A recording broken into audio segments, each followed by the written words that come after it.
अल्हम्दुलिल्लाहिल्लज़ी lump यज़ल आलिमन क़दीरन व सल्लल्लाहु अला सय्यिदिना व मौलाना मुहम्मद। बिस्मिल्लाहिर रहमानिर रहीम। क़ाल अल्लाहु तबारक व तआला इन्नमल मुअमिनूना इख़्वा व क़ाल रसूलुल्लाह सल्लल्लाहु अलैहि वसल्लम ला युमिनु अहदुकुम हत्ता युहिब्ब लिअख़ीहि मा युहिब्बु लिनफ्सिहि औ कमा क़ाल अलैहि सलातु वस्सलाम। Islam places importance on socialization. For stronger social connection, Islam chants believers in relation of brotherhood. As Allah subhanahu wa ta'ala says, innamal mu'minuna ikhwa. Believers are a single brotherhood. So this connection of brotherhood has been initiated by Allah subhanahu wa ta'ala himself. That's why all of the Muslims are advised to make it part of their faith. A heart with genuine faith is always linked with love, care and affection for the fellow men of the community, while a heart lacking love and care for the fellow man is devoid of true faith. The hadith of the Holy Prophet sallallahu alaihi wasallam says, "La yu'minu ahadukum hatta yuhibba li akhihi ma yuhibbu li nafsihi." That none of you believes until he wants for his brothers what he wants for himself. So this hadith is strongly correlated with the golden rule, which is do as to others what you want to yourself, and that is to love for your brother what you love for yourself. In this society, we live where people are shy to give advice or to get offended to accept advice, when in reality we should be welcoming and in accepting others' advice and give advice in the best way. This is essential for the fabric of the community and for your personal self. So this hadith of the Holy Prophet sallallahu alaihi wasallam, it puts forth a general principle that can be applied in all walks of life. It underlines one of the most easiest and powerful ways to develop love, kindness and compassion towards our fellow Muslim brothers and sisters, irrespective of which country, race, nationality, social economical status, or you can say the financial background they come from. A true Islamic community is built upon love and compassion towards others. Once this is achieved, the possibility of jealousy, hatred and envy are automatically negated. The hadith says, none of you believes.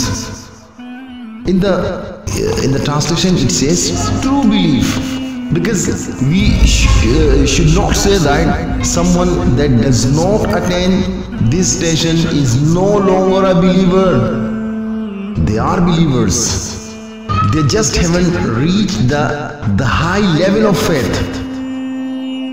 Another part of the hadith says akhihi, but some muhaddithin say it's not just his brothers. It's a very general. It means it's not just to Muslim but to all humanity. So therefore, for the person to receive true faith, they have to love their brother in humanity, Muslim or non-Muslim, what they love for themselves. For this is a very high level of spirituality and selflessness the true believer should seek. Another characteristics of this hadith is wanting the brother to have what you have and even better. This does not let us feel this sagacity minded, and part of that is that it is a demonstration of us realizing that Allah subhanahu wa ta'ala is endless in His blessings. Sometimes when you look at what others have, we have that disease that makes us think that if they have it, then we can't. However, Allah subhanahu wa ta'ala is endless in His blessings and endless in His generosity. Even infinite in these qualities, Allah subhanahu wa ta'ala can give and take as He pleases. So it shouldn't make a difference if someone else has something as well. Holding yourself accountable is also an essential characteristic. You hold yourself accountable and question yourself about your feelings towards your brothers, your sisters, or you can say that in general perspective, in humanity, and why you feel that way. We should seek to attain this level, to have this love towards a cause. This cause is a principle that we love and we know that Allah subhanahu wa ta'ala can give, and He is the bountiful and not by anything else. For example, Imam Shafi rahimahullah, he said that he would love for people to learn this knowledge, and that none of it shouldn't, you can say, would be attributed to him, which shows how beautiful his character was. The part of hadith is, until he loves for his brother what he loves for himself. If you have Iman, then you must love Iman for others, even those who are sinners. So this love can only be attained if we remove any envy or hatred from our hearts. Is it possible to be better than someone else? There is an authentic narration mentioned in a Hakim where a companion of the Holy Prophet sallallahu alaihi wasallam, he asked the Prophet sallallahu alaihi wasallam, O Messenger of Allah, you have seen what is bestowed upon me from beauty, and because of that beauty that has been bestowed upon me, I don't like anyone else to look better than me. Is that arrogance? Is that a sin? Prophet ﷺ, he responds saying, no, that's not a sin. That's not arrogance. What is arrogance or sin is to reject the truth when faced, and to look down on people. So based on this response, one of the characteristics of a believer is to accept the truth when they face it. So when talking about loving for a brother, what you love for yourself, that shouldn't be an issue. In a hadith of the Holy Prophet sallallahu alaihi wasallam, in the lights of the hadith, some of the rights of brotherhood, they include, you can say, seeing of their needs. This is of three levels then. Number one, that's the lowest one, seeing to their needs when they ask, and doing so in a welcoming way and with a smile on your face. The second one, the middle one, is seeing to their needs without them needing to ask. Even they don't ask you and you fulfill their needs. But the highest one is putting forward their needs over yourself, over your own. So fulfilling their rights relating to your tongue. There are some rights of the people, they are related to your tongue. That includes calling them by their best names, calling them and addressing them with good in their presence and absence, informing them of your love for them, making dua for them, informing them of other praise of them and being happy about that, thanking them for what they do.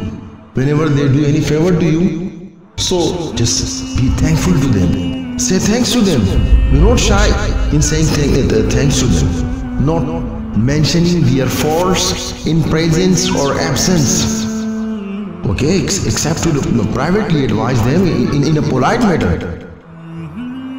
In a very polite way, you can advise them, but not in the presence of others. Not arguing them or mocking at them. Not asking about what they dislike to speak about. So not asking them questions which they might feel uncomfortable talking about. Never telling their secrets to others. Do not reveal their secrets to others. Not informing them of others, you can say, mockery of them. So how to being loyal and sincere to them? That's the loyalty means to be constant in your love for them when they are alive, and to their love and the close ones when they pass away. Have good thoughts and never think ill of them. Remain humble with everyone. Be easygoing and don't ask them for things that may cause even a small difficulty for them. Another part of loving your brother, what you love for yourself, is really pushing the person to seek to rectify the flaws of others. Sometimes when we see flaws of others, instead of hoping and working towards rectify their difficulties in flaws, we actually make use of them. We take advantage of them and make ourselves feel better. This is actually a disease in the heart that we need to see someone to do something bad in order for us to feel good. Allahu Akbar, Allah. Rather, we should fix their problems and love for them to able to grow in their relationship with Allah subhanahu wa ta'ala. How we can put this hadith in practice? Blaming and damning others is by far one of the easiest things to do. Not taking personal responsibility for a mistake, accusing others, finger pointing, name calling, and passing unpleasant and rude comments is something all of us have indulged in you can say at some point of the time in our lives. So giving excuses to our fellow brothers and sisters is becoming increasingly difficult. However, we are quick to judge, blame, and decide about a person's actions without realizing or stopping to think what they have caused them to behave in such a manner.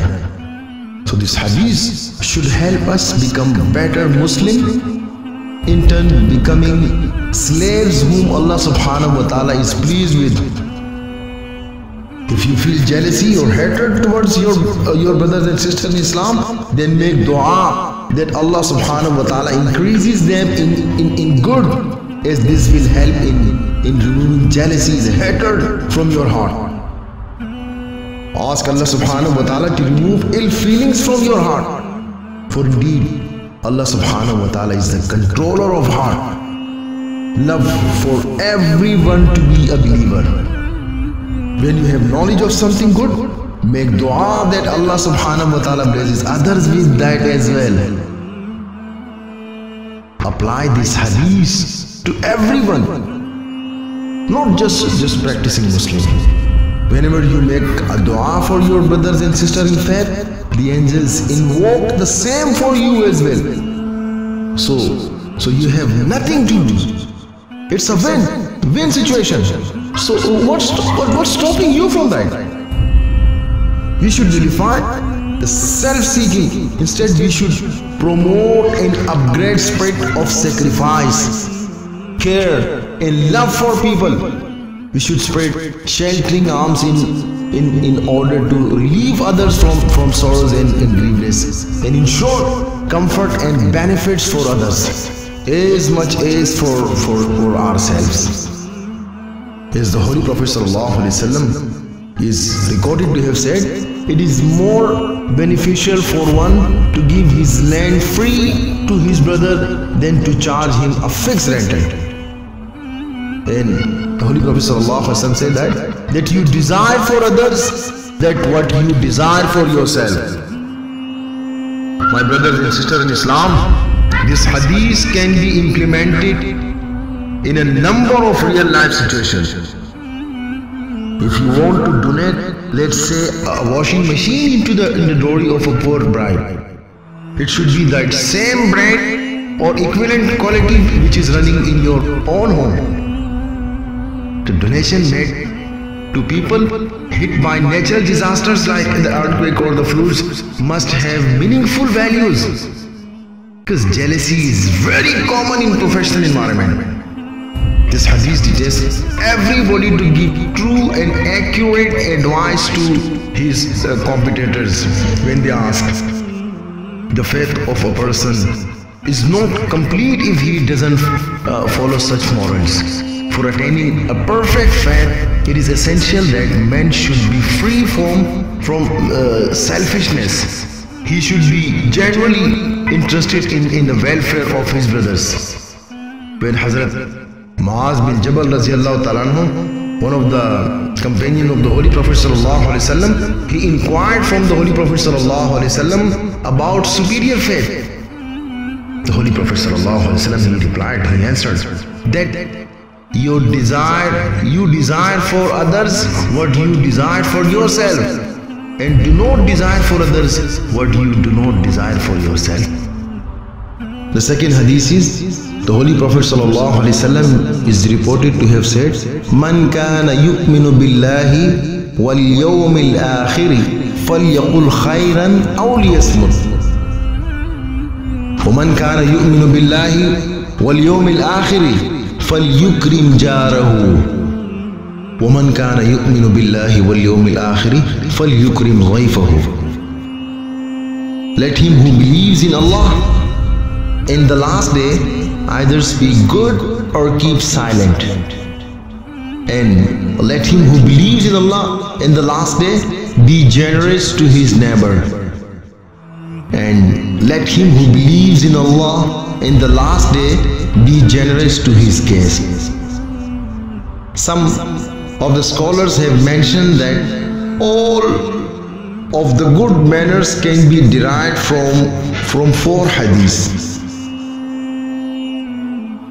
and they mention amongst them this hadith, because the focus of this hadith is actions of controlling one's speech, actions of being good to your neighbor, and actions of being generous to your guests. All these actions lead to the improvement of Muslim behaviors and manners. This hadith starts off by the Prophet ﷺ statement, whoever believes in Allah and the Day of Judgment. Then the Holy Prophet ﷺ, he resumes this hadith talking about the Muslims' actions, which indicates that actions are part of our belief. It is not enough that we are Muslim, or it is not enough that we say that we believe in Allah subhanahu wa ta'ala and in the Prophet sallallahu alaihi wasallam, but also this belief should manifest one's actions. That's why the scholar said belief is what settles in the heart and manifests itself on one's limbs. It is part of Islam to act on what you believe in and act upon the teachings of the Prophet ﷺ and the teachings of the Holy Quran. The Prophet ﷺ, he puts emphasis on the importance of each action by repeating the statement, whoever believes in Allah in the Day of Judgment, whoever believes in Allah in the Day of Judgment. So with every single action, it is a constant repetition and a reminder that these actions should come out of one's belief. To control our speech is a very important aspect in manifesting our belief. Also, it is very important for your own spiritual development. If a person wishes to say something, then if that speech is good and will surely be rewarded for, then let him say. And if not, then let him keep silent. Whether it is apparent that the speech is haram, forbidden, or makruh, disliked, or even mubah, the permissible, it is said that the permissible speech is to be left and avoided. And rather, it is preferred to keep silent in such situations out of fear that it may turn into something which is haram or makruh. There are also other hadiths which state that the Muslim should be careful about what he says. His words can either, if they are pleasing to Allah subhanahu wa ta'ala, raise him to a higher level, or if his words displease Allah subhanahu wa ta'ala, they may cause him to be thrown into the hellfire. As stated in a hadith recorded by Imam al-Bukhari rahimahullah, this shows that what we say can have a direct effect on whether it will benefit us or not. There are many Islamic guidelines which help us to say good things and to refrain from saying bad things or things which displeases Allah subhanahu wa ta'ala. When we talk to others, whether it is you can say relatives, friends, neighbors, so we should select the best terms, the best words, and say them in a nice way. We should ensure that what we say is clear and easily understood. If we are not careful and we do not choose the right words, what we say may be you can say misinterpreted and may lead to the conflicts. As a listener, we have to listen positively and interpret what we hear is in a good way. We should not overinterpret what we hear. We should not try to read between the lines. You know, what is to read between the lines?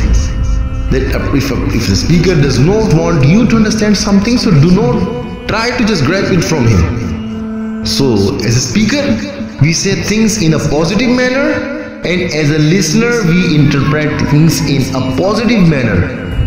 By doing so, Islam encourages us to minimize dispute and conflicts.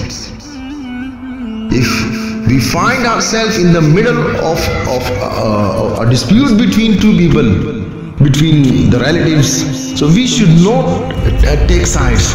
We should try to help and reconcile the differences, try to resolve the problems and end the dispute. If we are being consulted by someone and asked for our advice, so we should try our best to give good advice. What we say should help the person and not add to his confusion or doubt. If we do not have enough knowledge and we cannot provide proper advice, then we shall keep silent. We should keep away.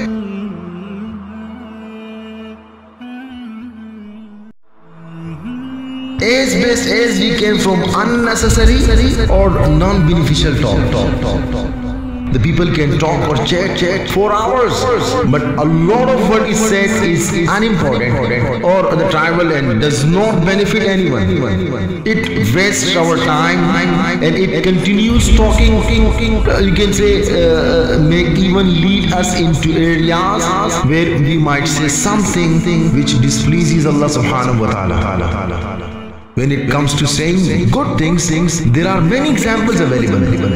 Like zikrullah, remembrance of Allah subhanahu wa ta'ala, reciting the Holy Quran, dua, giving good advices. So these are all things which are pleasing Allah subhanahu wa ta'ala. When we meet people who are sick, sad, feeling down, in a low frame of mind, we should say things that will make these people feel better.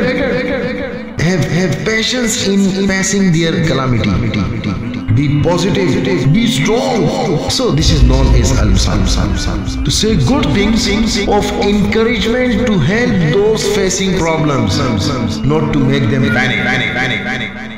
Scholars have defined sabr, patience, as to refrain from panicking, to refrain from being out of control, and to refrain the tongue from complaining. Complaining, simply, you can say, it is saying that the weather is hot, but that will lead us to impatience. It can affect our attitude and hence our work as well.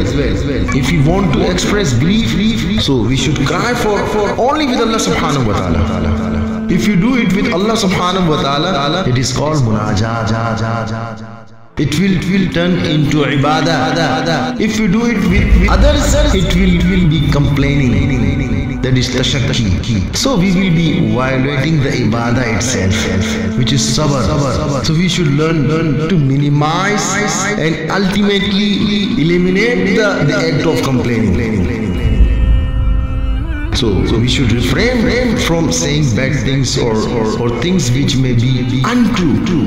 When we hear some news, we shouldn't simply repeat it or spread it without first verifying if the news is true. This, you can say, this could lead us to spreading the lies or rumors. So we should refrain from it, because spreading the rumors, especially those that will cause harm to the community, slandering, backbiting. So sometimes we may encounter a situation which involves fitna. So we have to be careful of what we say. There are people who will take advantage of this situation, and they may say things which may worsen the situation. When there is a fitna, people are in a panic and might believe anything. So that's why we have to be careful of what we say, because it may add to the people's fears and problems. What we should do is to help by saying positive things that will give the people hope, to uplift them and motivate them to face the problems and not to make it worse.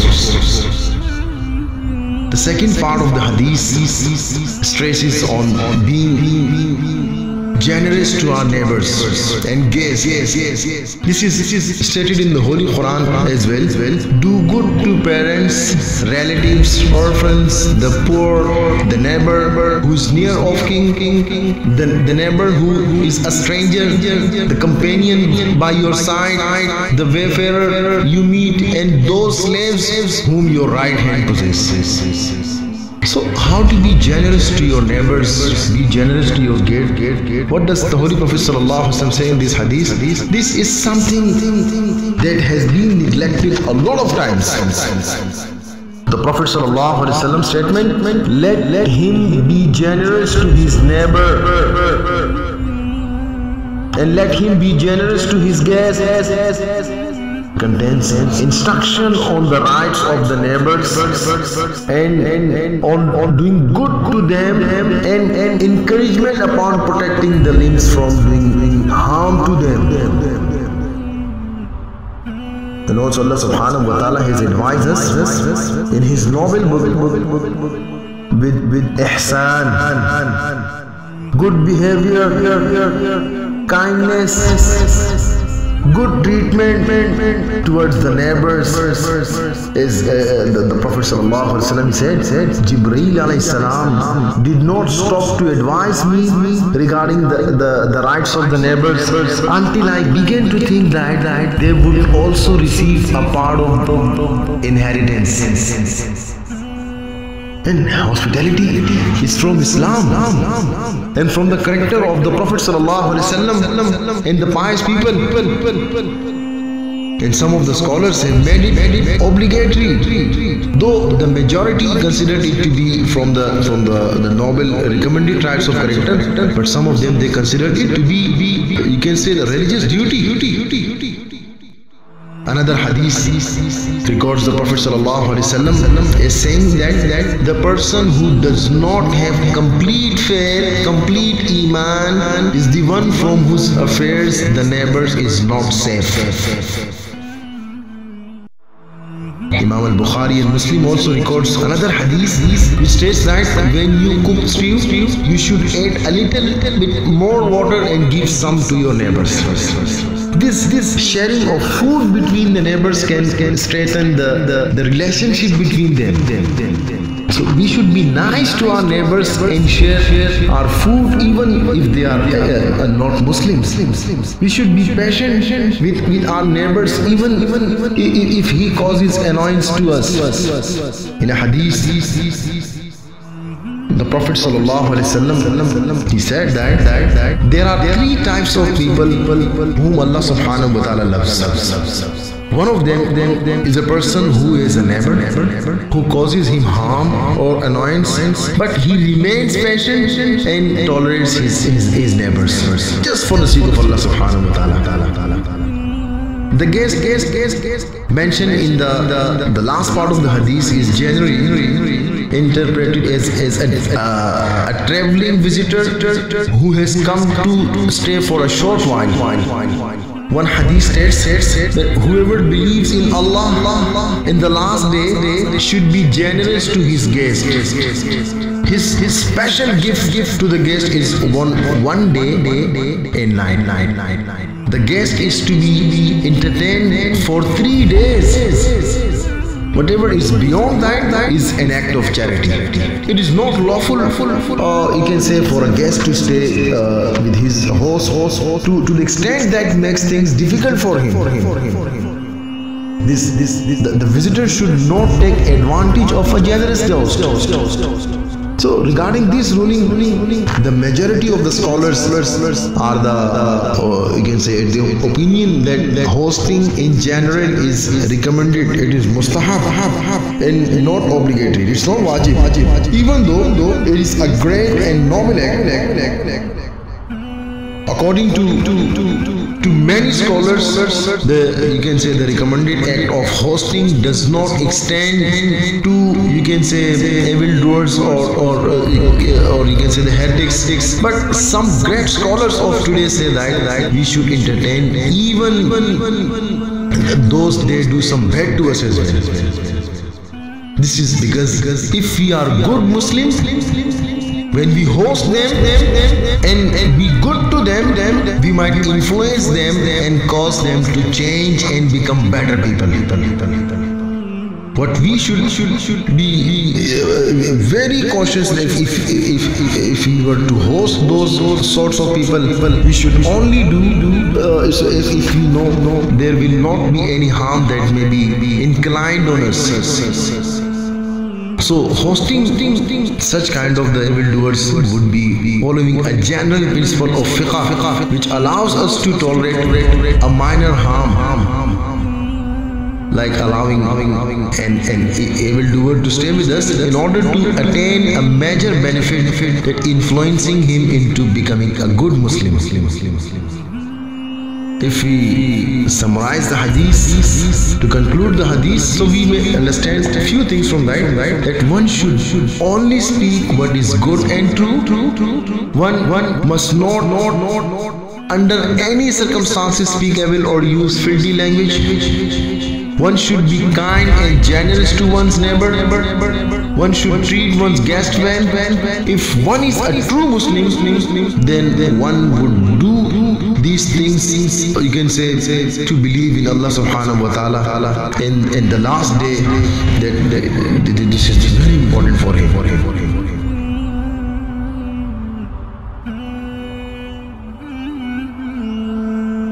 The third hadith is the Holy Prophet ﷺ is reported to have said, قال النبي صلى الله عليه وسلم كل سلامة من الناس عليه صدقة كل يوم تطلع فيه الشمس.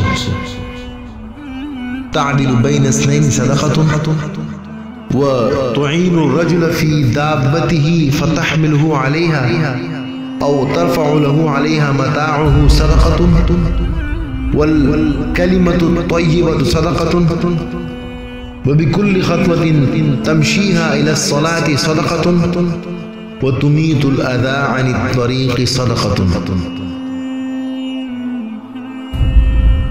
Every person's every joint must perform a charity every day the sun comes out. To act justly between two people is a charity. To help a man with his mount, lifting him into it or hoisting up his belongings into it, it is a charity. A good word is a charity. Every step you take to prayers is a charity. And removing a harmful thing from the road is a charity. In this hadith, the Prophet ﷺ has given us a few examples of act of charity, sadaqah, and they are the non-financial charity that we should perform on daily basis. Charity in this hadith does not refer to the act of giving money, the financial charity in Allah's way only, but in fact it is a comprehensive term that includes any act or gesture that would help the community and would increase our awareness of Allah subhanahu wa ta'ala and His blessings. There are many out there in this world who think whatever power and material gains they possess today are due to their own efforts. However, Islam teaches us to reflect upon even the smallest of Allah subhanahu wa ta'ala favors that we often take for granted, such as the smooth and proper functioning of our joints and organs in the body. We are taught to be humble and to thank Allah subhanahu wa ta'ala by being kind, helpful and charitable towards our brothers and sisters in Islam, as well as to anyone in the society, regardless of their faith and culture. In addition, we realize from this hadith that ibadah, the worship of Allah subhanahu wa ta'ala, does not only include the devotion through acts of worship, but it also includes any action to help and support the community that is done to please Allah subhanahu wa ta'ala, like visiting the sick, saying a good, you can say, a word of advice or kindness, giving someone a ride to the masjid or school, uniting two brothers or sisters or friends after an argument. So this hadith elaborates on the different forms of non-financial charity. There are 360 joints in the human body, and charity is due upon each one as a form of the gratitude to Allah subhanahu wa ta'ala. Being able to be just between individuals, walking towards the masjid for praying, removing harmful objects from the road, are all considered as act of charity. The significance of the word sulama, the small bone, when he refers to the small bones in the hands and feet and how they are put together. So these bones are some of the keys to the progress and civilization of man. These bonds enable human beings to move, graze, construct and build things. So most of what people perform and what has been manufactured is due to these small and minute bonds that have been created by Allah subhanahu wa ta'ala in the impressive and marvelous way. So therefore, he continues to say, these are the great blessings for which a Muslim must be thankful to Allah subhanahu wa ta'ala.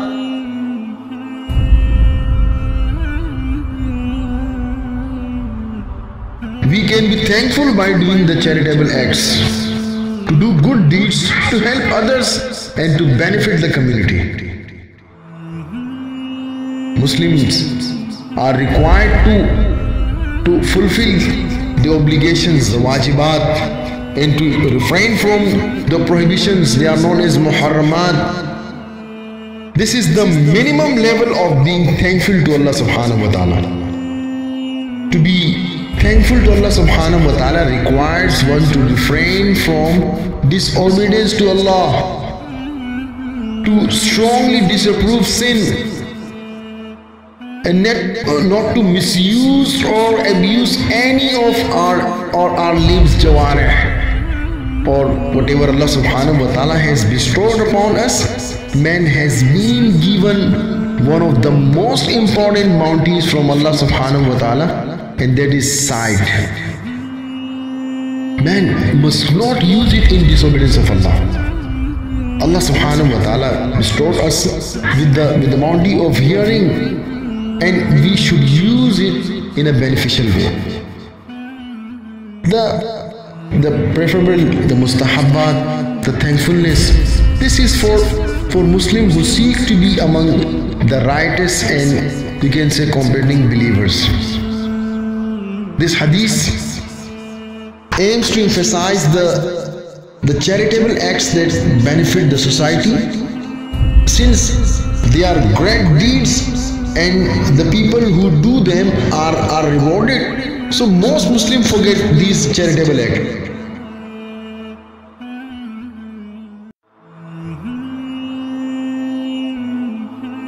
Another hadith emphasizes that Muslims are like one body,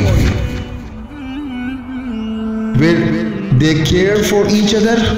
We would set ourselves as model in our morality, behavior, values, qualities, in order for others to follow our steps and listen to us. Only by this will the level of the confidence will increase in the community. People will listen to each other when they see good examples, and this is what meant by the verse that the Holy Prophet ﷺ is a good model for Muslims. As Muslims, we have to observe the charitable acts. We should do as much as we can without making any commitment to any of them. These charitable acts are not done regularly as the five prayers. We do them on our conveniences and according to our ability. By performing these acts regularly, we will be closer to Allah subhanahu wa ta'ala. When every Muslim exercises these charitable acts, we will end up with a pleasant and cooperative society. By doing this, we contribute to the increasing of goodness and minimizing of evil. This is the main purpose of dawah, of preaching. What are the requirements of this hadith? That fulfilling the gratitude towards through the charity. So every person's joint and bones have a responsibility on them every day. Performing charity for this blessing extend into the concept of gratitude. Allah subhanahu wa ta'ala has given us many blessings. including our bones or joints, and the way our body comes together. The fact that they do so in the most beautiful and amazing way means that there is a charity due upon us. This charity is an act of the gratitude for what Allah subhanahu wa ta'ala has given us. It's not something only said by the tongue or felt by the heart, but something that manifests itself in one's actions. What are the non-financial charities? That ta'dilu bayna ithnayn sadaqatun.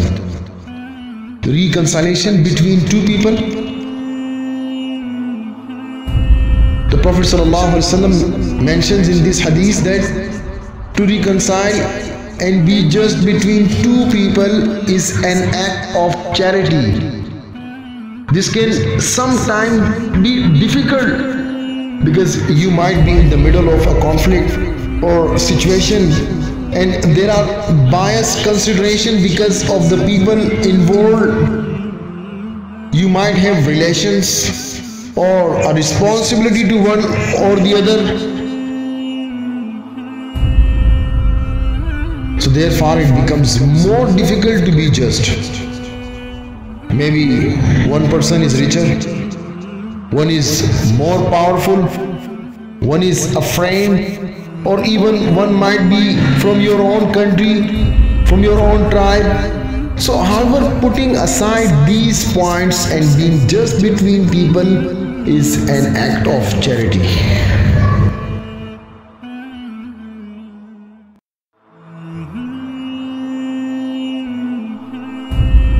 In modern days, helping someone with their animal is in relation to our cars, acts such as opening the door for a person or carrying something to their car is considered charity. As society spreads out even more and people become more distrustful of others, they may look at these actions as strange. However, as a general principle, if we see someone who could use some help, we should help them. If you can help individual cross the street or carry some groceries for people, then do so. Keep in mind that this does not apply to the strangers only. You should help your family and others you may know as well. These are the important manners etiquettes mentioned in Islamic manners. That the people that are the most beloved to you are the ones who are the most deserving of these manners.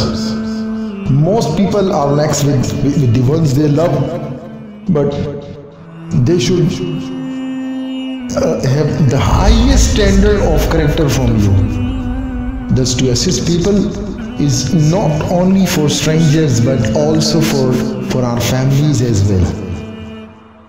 That another part of the hadith is wal kalimatu tayyibatu sadaqatun. A good word is charity. Saying a good word is very powerful and can really positively change people's lives as well as their days, just as a bad word can have the opposite effect. Saying a good word is a powerful and noble thing that should be practiced. If we practice the art of saying the right things at the right time, then eventually we can be that kind of person. If we practice saying whatever we want and whenever we feel like it without any consideration of the consequences, then we will be that kind of person. Thus we should seek to engage in saying good things. And the last part of the hadith is then steps towards the prayer. Every step we take towards the prayer is considered an act of charity. In the modern context, every rotation of the tire or you can say every bit of the road that you cross in order to get to the masjid, that is an act of charity. This also takes care of the gratitude. The last point mentioned in the hadith is that to remove something from the road is considered charity.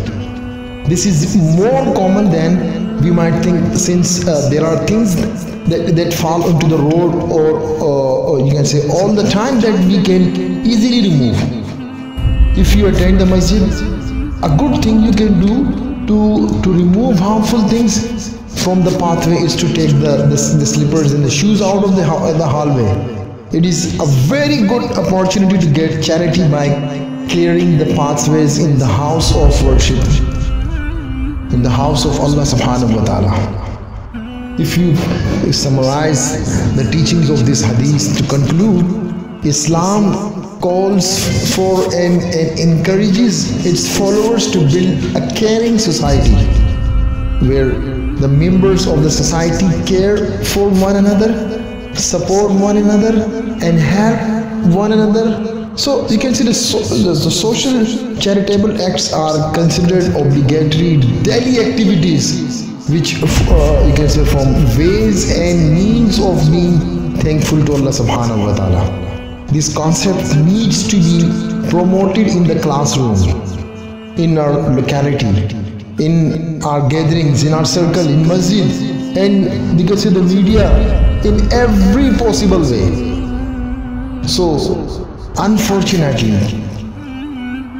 the media plays a negative role in this sense. Movies promote the negative values which lead to an uncaring society, resulting in you can say, for example, the selfishness, the greediness, and the egocentric personalities. One way of changing this negative role to a positive one is to change the existing concept of entertainment. Another alternative is to initiate new branches of communication, such as you can say the educational communication and psychology of the media. As we discuss some of the non-financial charities in the light of this hadith, so let's discuss some financial charities as well, like which is known as zakat. Zakat is one of the pillars of Islam. This is the compulsory alms giving which Allah subhanahu wa ta'ala has given the order for in the Holy Quran. Its status is farz, it's compulsory. Zakat is only eligible upon the mature sane man and women who meet nisab, the threshold, that is 2.5 of their wealth must then be given as zakat. So zakat must not be, you can say, only be given to the specific 8 categories mentioned in the Holy Quran. It is not given to any of them, then it will be void and necessary to repay zakat. It must be paid to the 8 categories which are mentioned in the Holy Quran. So donate to charity zakat and fulfill the rights of your wealth that Allah subhanahu wa ta'ala has bestowed you upon. As well as another type of the financial charity, that is sadaqah. This is the general term used for giving charity in Islam. All acts of worship through the financial expenditure are, by, you can say, the broader definition, classified as sadaqah. Due to there being many types, they have been divided into some categories, you can say, which have the separate rulings. One is known as sadaqah wajiba. Sadaqah wajiba is a charity which is, you can say, the binding in nature. This includes sadaqatul fitr. This form of sadaqah is similar to zakat in that it must be spent on the same categories as defined by the Quran, except that it is not a condition for the, you can say, the beneficiary to be Muslims. You can say that this such type of the sadaqah, they include like sadaqatul fitr, nazar, fidya, kafara, uzhiya, dam, budna. So these are the some different categories of this sadaqah. Sadaqatul fitr, as we discussed that they are the sadaqatul fitr. This is a charity which is a duty upon every sane Muslim who possesses the value of nisab beyond the basic necessities. Fathers are instructed to give sadaqatul fitr on behalf of those children who have not reached of age. You can say the amount that must be given is equal to 1.6 kg of weight or 3.2 kg of barley or it's like that. This does not mean that a person must distribute these, you can say, the barley or the weight between the people. One may give its equivalent value, because this is improper to specify a price, although it is usually between 1 and you can say 100 or 20 or 120 rupees, like that. Sadaqatul fitr is a very emphasized sunnah, which according to many of the scholars is in the status of wajib, which becomes due before Eidul Fitr. Although it is preferable to give it a few days before Eid, so that the poor and the needy people actually receive it and are able to spend it on Eid day. If one does not give Sadaqatul Fitr, it will remain due no matter how much time passes after Eid. The second type is nazar. This is an action which becomes necessary due to one imposing it upon oneself. This can be done if one wishes to express gratitude, and the action can take on a number of forms, including sadaqah. If a person makes such an oath of giving charity, then you can say that becomes sadaqat wajiba. If they are unable to uphold the oath, they will have to give kafara, and you can say a person may be a sinful. The third one in this category, that is fidya. This is compensation of missing salah or fasting for a person who cannot perform them due to being in, you can say, a terminal illness, or being, you can say, decide in which case it is given out of third of the wealth.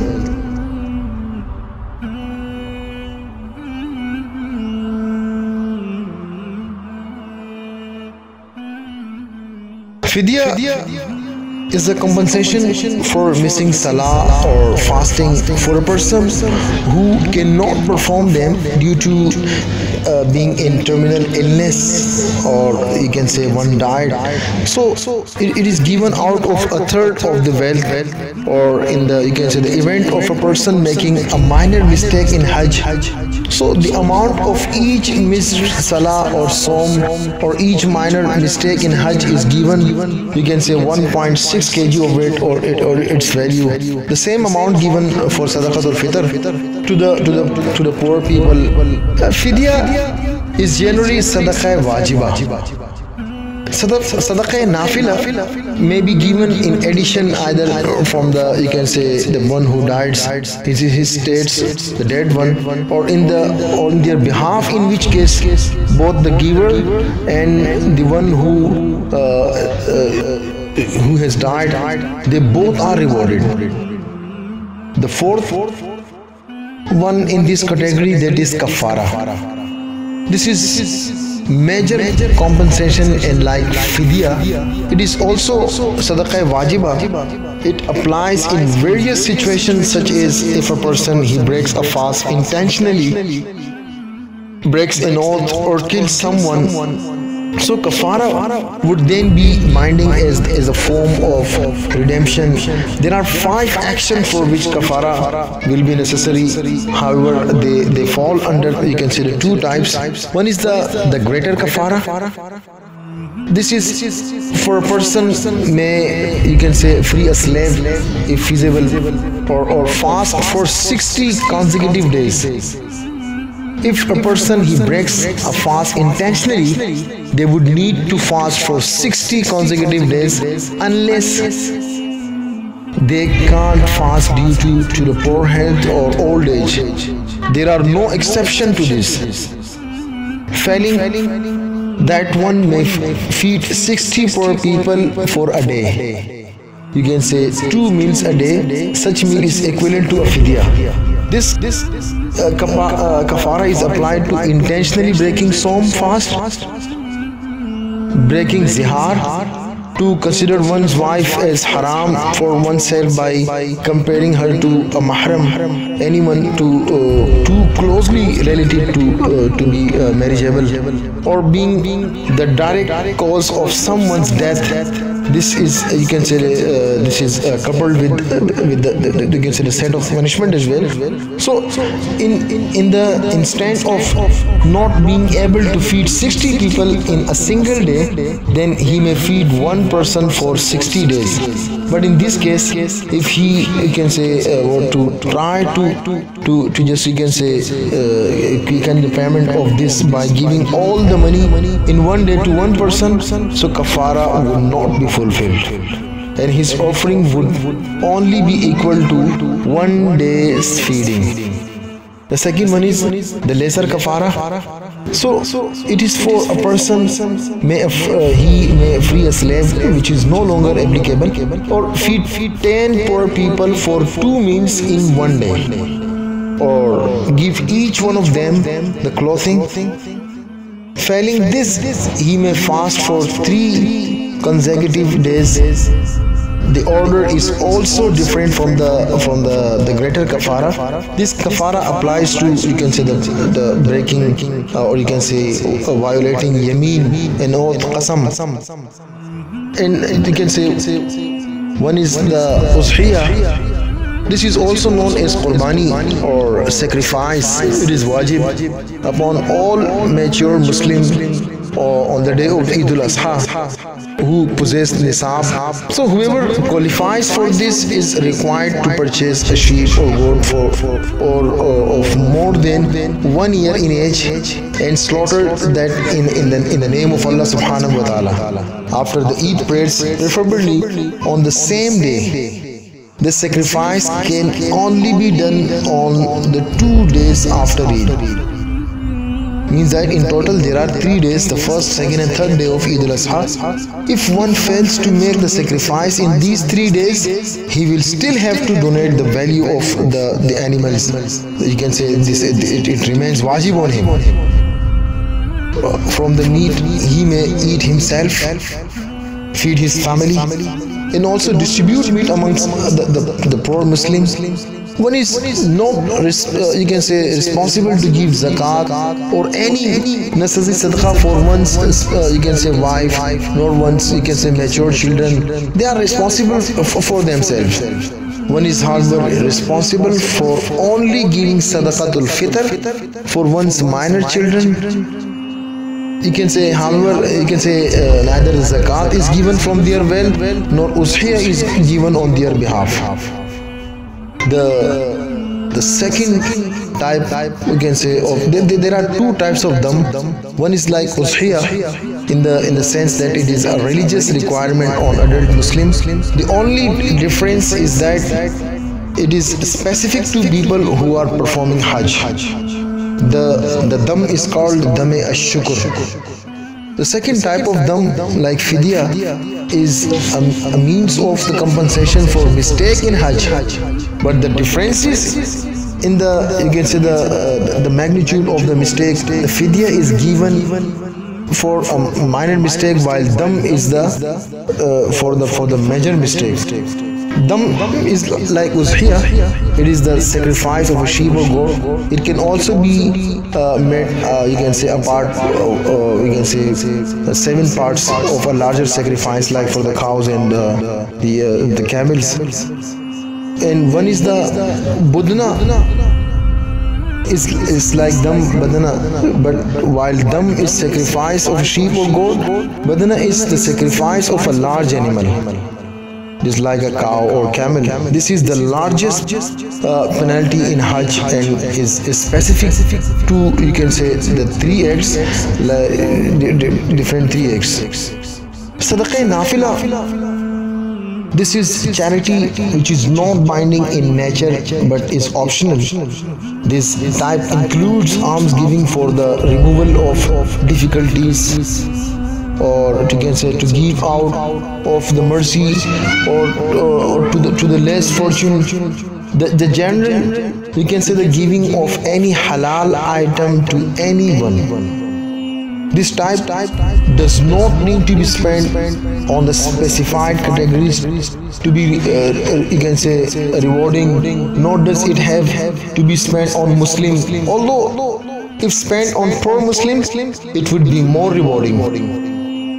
This can also be, you can say, requested in one's will, in which you can say, in which case it would be only up to a third of the, you can say, the person entire state who died. So there are different types of, you can say, sadaqah nafila, like lillah, waqaf, haqiqah, sadaqah for the you can say upliftment of difficulties, sadaqah for you can say the kafara of sins, charity, you can say above the amount of zakat and sadaqah wajiba. So these are the different types of optional charities. Lillah, this is sadaqah nafila, but it is a type that does not have the condition of having to be passed into the possession of a person. Is it can be given to institutes, like you can say to the masjid, hospitals, school, orphanage, and so you can give, you can say spend in any of them. But waqaf, this is, you can say, to allot something as a trust for. Waqaf, this is to allot something as a trust for a certain case, you can say for certain cause. This can be during one's lifetime or bequested in one's will up to the value of a third of one's estate.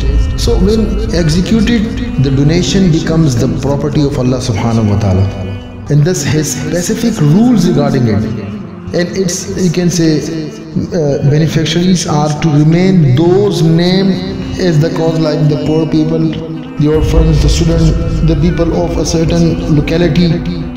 The differences between this and, you can say, lillah is that with waqaf, the ownership is not given to people or institute, but only the benefits are, you can say, ascribed. Like today's trust, waqaf also requires the care of the you can say, the trustees over it. And one of the another type of sadaqah nafila is haqiqah. Haqiqah, this is the sacrifice of an animal or two as thanks to Allah subhanahu wa ta'ala for the birth of a child. With this, two, you can say, can members of the locality be fed. The preference again is for the poor and the close family members. And another type of sadaqah nafila is sadaqah for removing difficulties. One at the time of donating should ask Allah subhanahu wa ta'ala to make easy one's, you can say, deliverance. So this can be understood from the hadith, like the Holy Prophet sallallahu alaihi wasallam said that sadaqah, it soothes the Lord's anger and protects against a bad death. This hadith is narrated by Imam Tirmizi. So this type of sadaqah can also be given as lillah.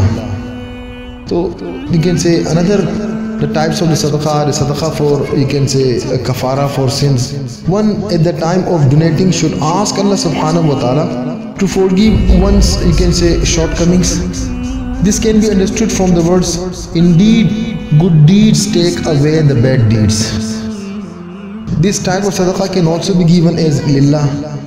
The charity above the amount of zakat and sadaqah wajiba.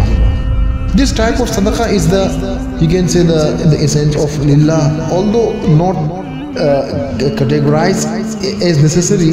This type of charity, you can say, as long as from the pure means and with the pure intention, is always accepted by Allah subhanahu wa ta'ala. It is also this type that Allah subhanahu wa ta'ala, that I have described as a beautiful debt, as He treats this charity as a loan which He will repay in the hereafter. That who is that will loan to Allah subhanahu wa ta'ala a beautiful loan, for Allah subhanahu wa ta'ala will increase it manifold to his credit, and he will have besides a liberal reward, as it mentioned in the Holy Quran. The other types of charity are sadaqah jariyah. This sadaqah is not a separate category, but it is really any sadaqah nafila which is spent on a cause of long-term benefit, like the wells, you can say making the roads. So you can say in this sense it is a very similar to waqf as well. As well as there is other charity which is known as qarz hasana. This literally means to give a good loan. In the language of Quran, this term is used for sadaqah nafila. The reward of qarz hasana are thus, you can say, exclusive to sadaqah, because loans given to Islamic institute and then forgiven becomes, you can say, become this type of sadaqah. Presently this term is often used to donate qarz. Qarz means an Islamic loan. Islamic here means the two things must be upheld from the side of the you can say the creditor. The first, that neither interest can be charged or any other benefit, advantage or the gifts to be taken of the loan. The second is that at no time can be, you can say, that the creditor show any sign of the self-glory or remind the one of his favors and the help he is given, because this does not mean that she cannot ask for the payment. This type of loan may be given to either an individual or an institute, and if the conditions are upheld, it is, you can say, immensely rewarding for the creditor.